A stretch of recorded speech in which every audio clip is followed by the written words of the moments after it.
आप शिबली फराज साहब बहुत शुक्रिया। शिबली फराज साहब 31 जनवरी की डेडलाइन पर भी कायम हैं। वो ये भी कह रहे हैं कि हम आएंगे, हम इस्लामाबाद की जगह पिंडी भी जा सकते हैं। ये भी कह रहे हैं इलेक्शन कमीशन के बाहर जो भी धरना देने का कह रहे हैं। हुकूमत का क्या मौक़िफ़ है? देखिए, हम तो जहाँ तक इनके इस्लामाबाद आने का ताल्लुक है तो हम इनको खुशामदीद कहेंगे। इनकी ये हसरत भी पूरी होने दें, आ जाएं बेशक।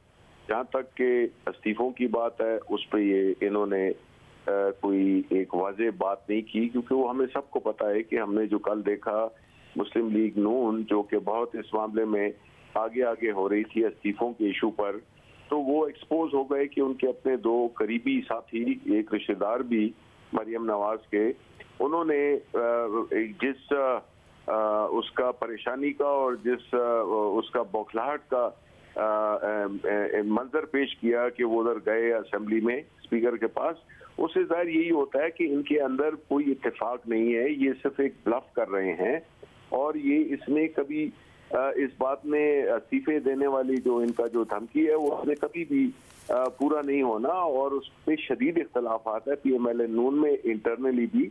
और पीपल्स पार्टी क्यों इस्तीफे देगी? वो तो उन्होंने ढके छुपे अल्फाज में कह दिया है कि जो जहाँ तक के धरने का ताल्लुक है, जहाँ तक के इस्तीफों का ताल्लुक है।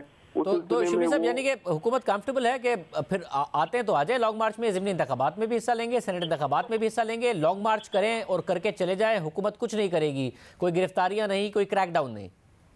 नहीं, बिल्कुल नहीं। हमने देखे जलसों में इन्होंने सब कुछ किया, हमने कुछ भी नहीं किया। और दूसरा ये कि देखिए, मौलाना ने जो बातें की हैं उसे साफ जाहिर होता है कि देखिए, उन्होंने पहले भी कहा था कि अगर मुझे बुलाया नैब ने तो मेरे साथ पूरी पार्टी मेरी जाएगी। अब जो है तो उन्होंने कहा है कि जी सारे उसके सामने हम धरना देंगे, इलेक्शन कमीशन के सामने धरना देंगे। तो वो क्या पैगाम दे रहे हैं? वो ये दे रहे हैं ना कि उनकी जो जाती जो मसला है उसको उन्होंने जो PDM का बुनियादी तौर पे सारे लीडरों का एक जाती मसला है। ये कोई मगर आपके अपने इत्तेहादी मोहम्मद अली दुरानी साहब भी कह रहे हैं कि जी ये जो गिरफ्तारियां हैं, एहतसाब का अमल अदालतों का काम है, हुकूमत का नहीं है, ये इत्तफाक के रास्ते में मुश्किलात पैदा कर रही हैं। वो भी ये हिंट कर रहे हैं, अदालतें तो कह ही रही हैं इस हवाले से। आपके इत्तेहादी भी सवाल उठा रहे हैं एहतसाब के अमल पर, उन गिरफ्तारियों पर। देखिए, वो तो हमने जिस तरह के खान साहब ने कहा, अगर उनके बस में होता तो ये सारे जेल में होते। नैब जो है तो बिल्कुल अपना इंडिपेंडेंट एक इदारा है, उसने अपने फैसले करने हैं और वो नैब जाने और उसके जवाबात जाने। हमारा कोई नैब से लेना देना नहीं है। हाँ, ये जरूर हमने किया है कि हमने कोई उसमें सियासी भर्ती हमने नहीं की, ना हम उसमें रुकावट डालते हैं, ना हम उनको कहते हैं कि ना करें, ना हम कहते हैं कि करें।